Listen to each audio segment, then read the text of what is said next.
మనం ఎవ్వరికి భయపడకుండా బ్రతకాలి అంటే ఈ 5 బలాలు ఖచ్చితంగా ఉండాలి. అందులో నెంబర్ 1 డబ్బు. ఇవి లేని వారు వీటిని సంపాదించండి, ఉన్నవారు వీటిని జాగ్రత్తగా ఉంచుకోండి. నెంబర్ 2 ఆరోగ్యం. ఆరోగ్యంగా ఉండటానికి ప్రయత్నించండి. ఒకవేళ ఏదైనా వచ్చినా దాన్ని తగ్గించుకోవటానికి ప్రయత్నించండి. అలాగే రంగు, ఎత్తు, దళం వీటిని బట్టి కూడా జనాలు ఎక్కువగా ఇంప్రెస్ అవుతారు. కానీ అవి మన చేతుల్లో ఉన్నాయా? మనం ఎత్తు పెరగాలి అంటే ఒక ఏజ్ దాకా పెరగలుగుతామా? మనం పుట్టుకతో వచ్చిన కలర్ ని మార్చగలుగుతామా? ఇవన్నీ మన చేతుల్లో లేవు. కానీ మనం శారీరకంగా బలంగా ఉండాలి. అలాగే ఎప్పుడు శుభ్రంగా నీట్నెస్ మెయింటైన్ చేస్తూ ఉండాలి. మీ దగ్గర డబ్బు లేకపోయినా ఉన్న వాటిలోనే సింపుల్ గా డీసెంట్ గా కనిపిస్తే మనం ఎలా ఉన్నా సూపర్ గా ఉంటాం. నెక్స్ట్ 3వది చదువు మరియు దానికి సంబంధించింది.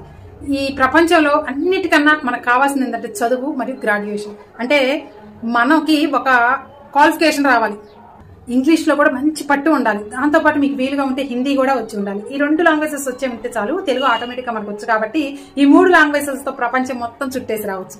ఇక నెక్స్ట్ 4వది లోక జ్ఞానం. మనకి ప్రతి ఒక్క దాంట్లో దాని పట్ల కొంచెం అవగాహన తెలిసి ఉండాలి. అంటే ఒకరు మనతో మాట్లాడుతున్నారు అంటే వాళ్ళ స్వభావాన్ని అలాగే వాళ్ళ ఉద్దేశాన్ని ఎంతో కొంత అవగాహన కలిగి ఉండాలి. మనం ఎక్కడ మనం మోసపోకుండా ఉండాలంటే దాన్ని సైంటిఫిక్ గా అలాగే ప్రాక్టికల్ గా ఆలోచించాలి.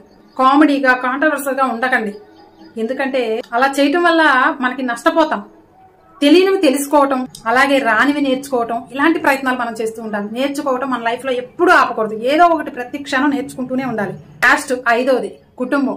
కుటుంబంలో మనమే సరిగా లేకపోతే ఇతరులు అనడానికి మనమే అవకాశం ఇచ్చిన వాళ్ళం అవుతాం. మనుషులందరూ మంచివారు కాదు అనేది ఎంత నిజమో మనుషులందరూ చెడ్డవారు కాదు అనేది కూడా అంతే నిజం.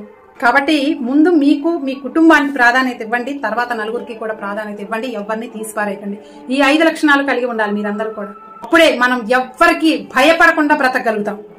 ఏమంటారు?